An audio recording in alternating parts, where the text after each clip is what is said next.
ఎప్పుడూ చేసుకునే స్నాక్స్ కాకుండా ఈరోజు చాలా స్పెషల్ అయిన పాకం పునుగులు చేసుకుందాం.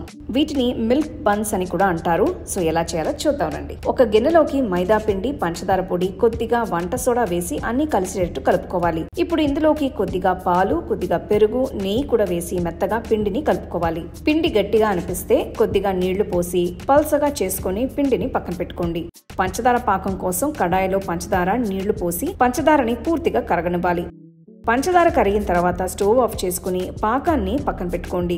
ఇప్పుడు డీప్ ఫ్రైకి కడాయిని పెట్టుకుని కొద్దిగా నూనెని అరచేతిలో రాసుకొని నూనె వేడిన తర్వాత కొద్దిగా పిండిని తీసుకుని ఇలా చిన్నగా చేసుకుని నెమ్మదిగా నూనెలో వేసుకోవాలి. వీటిని మీడియం హీట్ లో రెండు వైపులా గోల్డెన్ బ్రౌన్ రంగులోకి వచ్చేంత వరకు ఫ్రై చేసుకోవాలి. రెండు వైపులా వేగిన తర్వాత నూనెలోంచి తీసి పూర్తిగా చల్లారనివ్వాలి. తర్వాత వీటిని పంచదార పాకంలో వేసి అన్ని వైపులా కోట్ చేసుకోవాలి.